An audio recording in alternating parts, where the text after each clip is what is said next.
मैथिली बोल सकते हैं क्या?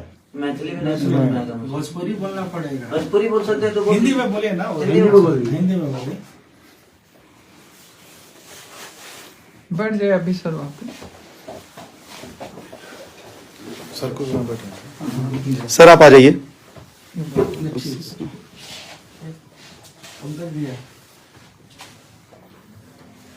ले लो वीडियो बना लो। जैसे आज आपका कार्यक्रम था नेपाल में यहाँ पर, तो आप कितना बजे आए और क्या क्या हुआ उसके बाद? सबसे पहले नमस्ते प्रणाम। और इसमें गुनाहगार देखिए ना मैं हूँ और ना ही जनता है और ना ही यहाँ का प्रशासन है।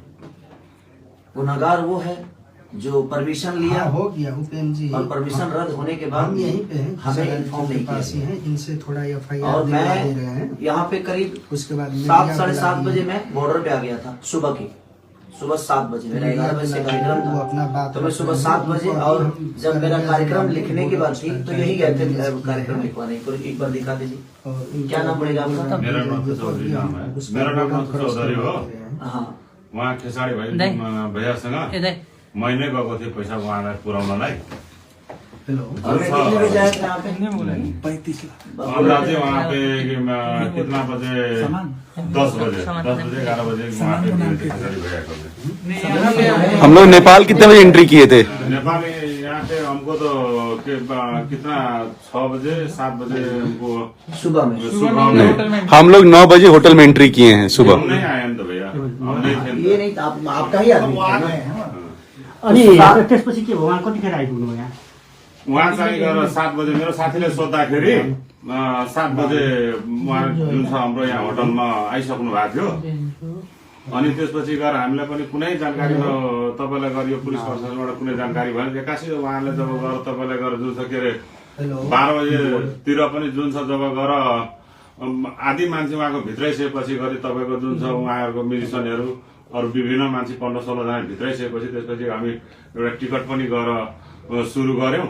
अनि त्यसपछि गएर अब अलिकति ढिलो हुन थाल्यो। अनि उहाँले बनाउँदाखेरि त्यतिखेरसम्म अब कोरोना कारणले हो के कारणले हो उहाँ त्यसपछि गएर यहाँ पुलिसले घेरेर राखेको थियो। त्यसपछि हामी जान नै पाएन। एक मिनट मैं और हिंदी में भी बोलिए प्लीज। हाँ मुझे समझ में नहीं आ रहा क्या बोल रहे हैं आप। ए हुन्छ।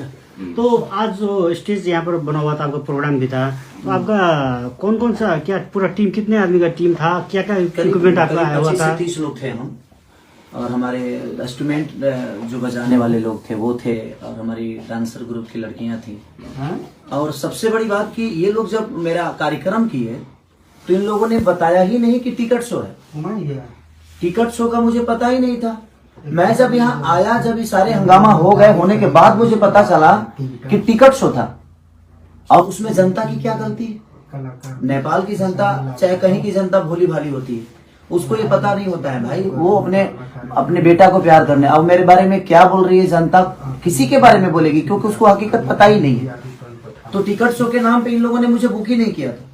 और जब इनका परमिशन फेल हुआ, सरकार ने कोविड की वजह से परमिशन इनका रद्द किया, इनको मना किया कि आप कार्यक्रम नहीं कर सकते हैं। आपसे कितना दिन पहले एग्रीमेंट हुआ था यहाँ पर आने का? मेरा तो 5-6 दिन पहले ही ये कार्यक्रम तय हुआ है, राइट ना? 5-6 दिन पहले 5-6 दिन पहले। और ये लोग 5-6 दिन पहले ही मुझे तय किए। मैंने वीडियो भी बना के 2 दिन पहले वीडियो बनाया 16 तारीख को। 16 तारीख को तो 2 दिन पहले मैंने इनको वीडियो दिया था। तब तक इनको पता चल चुका था। 16 के पहले जो आप वो तब तक इनको पता चल चुका था कि परमिशन रद्द है, प्रशासन हमें ये कार्यक्रम नहीं करने देगी। उसके बावजूद भी इन लोगों ने, मैं यहाँ तक आ गया, उसके बावजूद भी ये पूरे दिन टिकट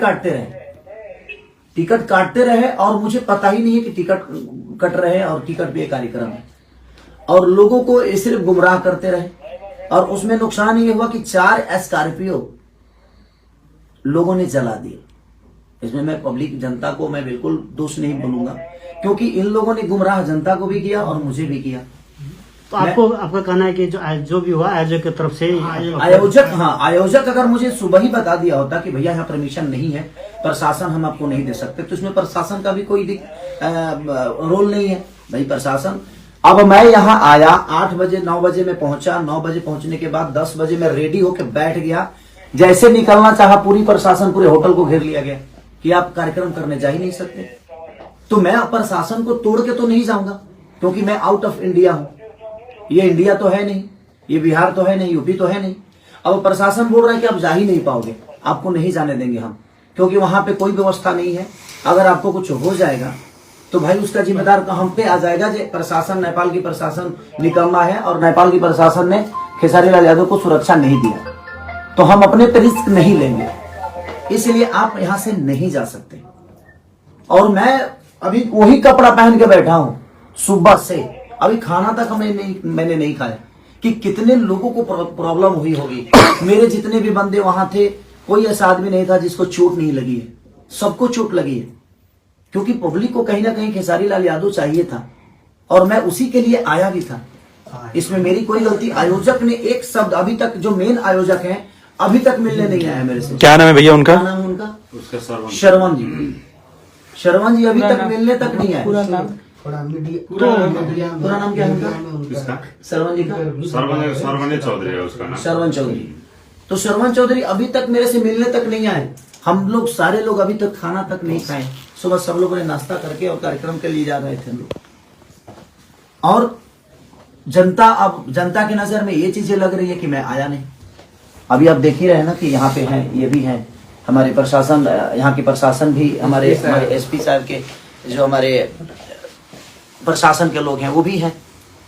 ऐसा नहीं है कि मैं गलत हूँ, मैं किसी का काम लेता हूँ तो मैं अपने जीवन में मैं 24 घंटा वर्क करने वाला इंसान हूँ, लेकिन कहीं ना कहीं ये कार्यकर्ता लोगों ने जनता को भी बेवकूफ बनाया और मुझे भी बेवकूफ बनाया।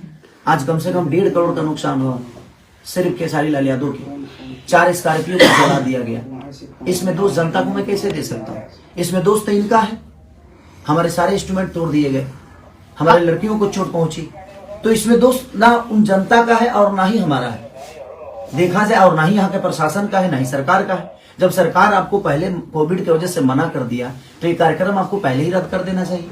जब 2 दिन पहले ही आपकी परमिशन रद्द की गई तो आपको पहले जनता को बता देना चाहिए कि कार्यक्रम, या मुझे ही बोलते कि भाई एक बार लाइव आकर बोल दीजिए कि कार्यक्रम कैंसिल हो गया। जैसे आप अभी कोविड तो नेपाल और इंडिया दोनों तरफ ही एक ओमिक्रॉन का जो एक संक्रमण है एकदम तीव्र रूप में आगे बढ़ रहा है। तो जैसे आप लोग का एग्रीमेंट हुआ उस समय आपने नहीं पूछा था कि मतलब इस ढंग का? देखिए मैं बोला भी था, इन लोगों से बोला भी था कि क्या कोविड का कोई प्रॉब्लम तो नहीं है ना? तो नहीं सर, वहाँ परमिशन हमें मिल गया। तो जब सरकार परमिशन इनको कार्यक्रम के लिए दे दिया तो मैं भी निश्चिंत हो गया कि हो सकता है कि वहाँ इतनी महामारी नहीं होगी। तो मैं क्लियर हो गया कि जब सरकार का लेटर, मेरे पास प्रशासन का लेटर ऑलरेडी आ गया कि हाँ परमिशन है, कार्यक्रम होगा। और इन लोगों ने मुझे यही बोला था कि मेला का कार्यक्रम है, ये नहीं बोला था कि टिकट काट रहे हैं। ये नेपाल में आपका आगमन पहली बार है या कितने? नहीं, मैं ये तीसरी बार आया हूँ। मैं विराटनगर खास करके? विराटनगर में पहली बार आया, बाकी वीर और गंज में बहुत बार आया हूँ। 1-2 बार ऐसे भी आया हूँ और 1-2 बार कार्यक्रम करने। जैसे आप बता रहे हैं 1.5 करोड़ करीब का सामान आपका जो नुकसान हुआ, तो अब क्या इसके बाद क्या आप? इसके बाद लोगों के अंदर जो छवि मेरी बर्बाद हुई, लोगों के दिमाग में तो ये बैठ गया ना कि मैं नहीं आया। देखिए मैं अपने जीवन में अपने सभी के लिए हमेशा काम करता हूँ और हर आदमी करता है, लेकिन किसी और के वजह से जनता को परेशानी हो। मैं आज तक जनता को परेशान करने वाला कोई काम नहीं किया। मैं मनोरंजन करने वाला आदमी, हमेशा उनको खुशी देने का काम करता हूँ। और आज इन लोगों की वजह से लोगों की नजर में मेरी छवि खराब हुई। लोगों की नजर में लगा कि खेसारी लाल यादव आया ही नहीं, जबकि सुबह 7 बजे से मैं होटल पे हूँ, 8 बजे से। अब इससे आपका एक जो फैन फॉलोइंग है उसको भी जनता को हकीकत पता चलेगा तो जनता बेवकूफ थोड़ी है। और जनता ने जो किया है वो भी वो अपने हिसाब से बिल्कुल सही है। मैं कुछ जनता को मैं गलत नहीं बोल सकता, क्योंकि गलत तो इन लोगों ने किया कि इन लोगों ने परमिशन नहीं रहने के बावजूद भी मुझे बताया तक नहीं तो मैं सुबह आया जरूर। मैं बिना कार्यक्रम किए मैं लाइव आ जाता कि प्रशासन की वजह से कार्यक्रम रद्द हो गया है, आप लोग नहीं आइएगा कार्यक्रम में, तो लोग नहीं आते। लेकिन इन लोगों ने बताया ही नहीं। सर उस पर साइन भी करना होगा ना। हाँ, तो वो सारी चीजें। तो और अभी कार्यकर्ता में एक आदमी आया और वो सुबह से मेरे साथ यहाँ पे थे, लेकिन अभी वो गायब हो गए। ये है सुमित जी नाम है उनका, वो भी गए थे, रिसीव करने वही हमें बॉर्डर से हमें अंदर किए। तो मेरी इसमें गलती 1% की नहीं। व्हाट्सएप लोकेशन से लेकर हर डिटेल वही दे रहे थे हम। और सुबह 7 बजे भी हमें नहीं बता रहे हैं कि प्रोग्राम कैंसिल हो गया है सर, प्रशासन ने मना कर दिया है, सरकार ने मना कर दिया है। इन लोगों ने गुमराह रखा हमें गुमराह किया कि नहीं आप आइए कार्यक्रम होगा। तो आपका आगे का जो अब इसके बाद का क्या आपका ये क्या लोग होटल करेंगे के आप? बाहर क्या देख रहे थे कुछ प्रशासन चीजों से ने लेते हैं आप, जो इसके बाद कंप्लीट जैसे आपका क्षति भी हुआ आपका एक हिसाब से एक क्षति तो आयोजक ही देगा ना। क्षति जो हुआ है गलती इनकी है, इनको तो पूरे जनता का पैसा लौटाना चाहिए। जनता की क्या गलती है भाई, वो तो अपने स्टार को देखने आ रही है, तो इनको पूरे जनता का, नेपाल के जनता के साथ इंसाफ करना चाहिए इनको, क्योंकि गलती इनकी है, इसमें गलती जनता नहीं है और ना ही केसरी लाल यादव है और ना ही सरकार है, ना ही प्रशासन। कि जब आपको मना कर दिया गया कि आप ये कार्यक्रम नहीं कर सकते, तो फिर आपने जबरदस्ती जनता को गुमराह क्यों किया, जनता को बेवकूफ क्यों बनाया, केसरी लाल यादव को बताया क्यों नहीं। मैं तो इतना ही कहता ना कि भाई ये कार्यक्रम कैंसिल हो गया, क्योंकि यहाँ पे कोविड के वजह से प्रशासन ने मना कर दिया, सरकार इसकी अनुमति नहीं देती है। मैं लाइव आके लोगों को बोल देता, लोगों को समझा देता, तो टिकट तो नहीं कटाते ना वो। तो टिकट आपका यह आने का जो एग्रीमेंट था उसमें कितने में डील हुआ था और कितना पैसा आपको मिल चुका है या मिला? वो अंदर की बातें होती है, उस डील को हम लोगों तक नहीं बता सकते कि क्या बातें हैं क्या नहीं, क्योंकि वो अंदर की बातें हैं कि हम कितना में, हम प्यार में आए हैं कि हम मोहब्बत में आए हैं कि हम 2 रुपया लेकर आए हैं कि हम खर्चा पे आए हैं, वो आपस की बातें होती है। लेकिन अंत में इस घटना के बाद आप क्या अंतिम निचोड़? मेरा कहने का मतलब कि जो नुकसान हुआ है अब वो तो कहीं ना कहीं आयोजक कर्ता को ही भरना पड़ेगा, क्योंकि मेरी गलती तो 1% नहीं है। मैं तो रात को निकला हूं, पटना से रात को निकला मैं और मैं आ गया, तो मेरी तो गलती है। अगर मैं नहीं आया होता तो शायद मेरी गलती थी, क्या केसरी लाल यादव नहीं है। तो अब क्या कदम लेंगे आप, जैसे आपका कदम क्या उठाना है? तो अब जनता को इंसाफ करना है कि आयोजक कर्ताओं के साथ इनको क्या करना है। मैं कुछ नहीं बोल सकता, मैं तो जनता का प्यारा बच्चा हूं, मैं इनके लिए ही आया था। नहीं, अपनी तरफ से क्या कर रहे हैं? मैं अपनी तरफ से क्या करूंगा? जो अब इनको पूरे जनता का पैसा इनको लौटाना चाहिए, मेरा जहां तक सवाल है, क्योंकि जनता जो है बहुत मेहनत करके अपने बेटे को देखने आई थी, तो और इन क्या लोगों ने उनके साथ धोखा किया, जो ये मेरे साथ धोखा किए और मेरा 1.5 करोड़ का नुकसान आज हो गया, कम से कम 1.5 करोड़ का। 4 स्कॉर्पियो को जिंदा जला दिया गया, अब जिंदा ही बोलेंगे उसको, वो खड़ी थी, चलने वाली चीजें थी और उसको जला दिया गया। हमारे इंस्ट्रूमेंट जो बजाने वाले थे, बैंजू हो, कीबोर्ड हो, पैड हो, ढोलक, नाल, तबला, कोई चीज नहीं बचा। अच्छा भैया, 10 बजे जब आप रेडी होके वहां के लिए निकलने वाले थे और प्रशासन यहाँ पे आ गई और आपको जाने नहीं दिए, तब क्या ऑर्गेनाइजर्स आपके पास आए थे? नहीं आए मेरे पास, मैं तो गेट के बाहर खड़ा ये लोग गेट के बाहर खड़े थे लेकिन आए नहीं। आप क्यों नहीं आए थे भाई साहब, ये बताएंगे आप प्लीज? म त यहाँ आएकै हो, जुन चाहिँ हामीलाई गर्नु हिंदी में बोलिए, पूरी पब्लिक हिंदी में। हिंदी में उतना बात बोलने ना। जितना बोल सकते उतना ही बोलिए, ऐसा करे कि जितना बोल सकते उतना बोलिए। नहीं बोलिए। साड़ी भैया को लेने जब 12-1 बजे के समय में 1 बजे कहाँ आ पाए थे? सुमित जी बोले दीजिए। एकदम यहाँ 9:30 बजे आ गए थे, यहाँ से लेके गए पंकज जी। ठीक है, बोलने दो। बोल नहीं, लेते हम 12-1 बजे आए। हाँ ठीक है, आप खेसारी भी होगले म्यूजिशियन हमारे चले गए थे। हाँ, जब यहाँ पे प्रशासन ने रोक रहा था, जाके उसको खेसारी भैया के लेकर जाएंगे, 10 मिनट भी थोड़ा प्रोग्राम दिखाना है बोल के यहाँ पे आए। और भी विशेष बात हुआ, उनसे बड़ा क्या बोलता है, हमने साथ में बात किया कहाँ फिर भी हम लोग का दे देगा कि जाने के लिए। जब करते करते कोई बस नहीं चला तब तोड़फोड़ शुरू होने लग गया।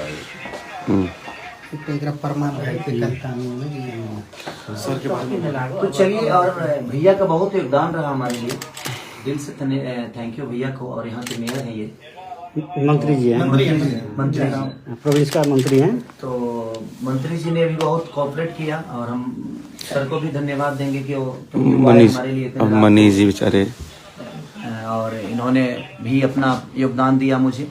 लेकिन हमें योगदान इनके तरफ से नहीं मिला, और मैं पूरे जनता से मैं क्षमा प्रार्थी मांगता हूं कि मेरी गलती नहीं है, आप लोग मुझे दोषी ना समझें, क्योंकि मैं आपके प्यार और आपके मोहब्बत के लिए, आपके मनोरंजन के लिए दिनों रात मेहनत करता हूं और हमेशा करता रहूंगा। और इन लोगों की वजह से, इसमें बताइए, अगर मैं आया और मुझे प्रशासन, पूरे नेपाल के प्रशासन 20 लोग आकर घेर लिए कि आप नहीं जा सकते, क्योंकि कोविड के लिए ऑलरेडी कार्यक्रम कैंसिल किया गया था, ये लोग जबरदस्ती कर रहे हैं और हम आपको नहीं जाने देंगे, तो कहीं ना कहीं मैं क्या कर सकता हूँ? मैं तो आउट ऑफ इंडिया हूँ, यहाँ के प्रशासन को नहीं जानता, यहाँ के कानून को नहीं जानता, तो गलती तो इन्होंने किया। तो इसके लिए मैं आपका गुनहगार नहीं हूँ, मैं आया जरूर था सिर्फ आपके मोहब्बत के लिए। तो जिनके मन में मेरे लिए नफरत है, ये आप एक बार सच्चाई जान लीजिए कि हाँ मैं कहाँ से गलत हूँ। अगर मैं आया और 10 लोग घेर कर कहते कि आप नहीं जा सकते, अगर नॉर्मल इंसान घेर के कहे तो मैं बोल हो सकता है कि मैं लड़ जाऊं, लेकिन मैं इंडिया यहाँ नेपाल की गवर्नमेंट से तो नहीं लड़ने आया था, यहाँ के प्रशासन से झगड़ा करने तो नहीं आया था। तो इसलिए ये चीजें हुई है। तो उसके लिए मैं क्षमा प्रार्थी हूँ कि मुझे अफसोस इस बात का है कि मैं आकर भी और आपके सामने कुछ कह नहीं पाया, कुछ गा नहीं पाया। क्या मुझे दुख नहीं है इस बात का? मुझे भी इस बात का दुख है। जितना आप दुखी हैं उससे कई गुना ज्यादा दुखी मैं हूँ, क्योंकि मैं आके भी और आपका मनोरंजन नहीं करा पाया ड्यू टू सिर्फ रीजन हमारे कार्यकर्ता लोग, जिन्होंने मुझे 2 दिन पहले भी नहीं बताया, यहाँ आने के बाद भी नहीं बताया। नहीं तो मैं लाइव आके सारी चीजें क्लियर करके और आपको घर पे ही रोक देता कि आप मेला में मत आइए और टिकट कटाने की आपको जरूरत नहीं है। ये टिकट की भी बातें मुझे नहीं बताए कि हाँ टिकट शो है, और इन लोगों ने टिकट भी काटा। और आज ये बता रहे हैं कि हमारा रिकवरी कैसे होगा। कोई ट्रस्ट है उसके हिसाब। ये ट्रस्ट है कोई इनका, उसके लिए इन्होंने कार्यक्रम कराया था। तो मुझे बता देने में इनका क्या जाता? अगर बता दिए होते तो शायद मैं उसी हिसाब से आप यहाँ पे आता, या मैं मना भी कर सकता था कि नहीं हम ऐसा काम नहीं करेंगे। अब पूरे लेटर के साथ इन्होंने परमिशन का लेटर दिया, उसके बावजूद भी जब कैंसिल हुआ तो इन्होंने मुझे इन्फॉर्म नहीं किया। तो सो सॉरी, आप लोग मुझे क्षमा करिएगा। मैं खुद ही तकलीफ में हूँ कि ट्यूब में आके भी नुकसान तो आना जाना लगा रहता है, लेकिन तकलीफ इस बात की है कि मैं यहाँ आके भी अपना समय दे के भी आपके बीच में आकर आपका मनोरंजन नहीं करा पाया। तो इसलिए सो सॉरी उसके लिए। बाकी जो मेरा नुकसान आज 1 से 1.5 करोड़ जो नुकसान हुए हैं उसके लिए मैं क्या बोलूंगा। अब कार्यकर्ता है ये जो आयोजन करता है, आयोजक हैं, देखिए कैसे भरेंगे क्या भरेंगे। और मैंने FIR भी कर दी है यहाँ पे। इसके लिए प्रशासन का मदद आप ले रहे हैं? हाँ, प्रशासन का मदद। कुछ लोगों को चोट भी लगी, और जिन लोगों को उस कार्यक्रम में चोट लगी, जिस जगह को चोट लगी है उस कार्यक्रम के दौरान, मैं ईश्वर से प्रार्थना करता हूं कि आप लोग स्वस्थ रहें और सुरक्षित रहें, जल्दी आप ठीक हो जाएं, क्योंकि बहुत लोगों को चोट लगी है। मेरे टीम में किसी को ऐसा नहीं है कि मेरे टीम में किसी को चोट नहीं है, सबको चोट लगी है। लेकिन उसके बावजूद मेरे टीम के बाद भी मेरी जो जनता, जो भगवान स्वरूपी जनता है, जिसको भी चोट लगी है, उसके लिए मैं दिल से दुआ मांगता हूँ कि आप जल्दी से स्वस्थ हो जाएं। Thank you so much.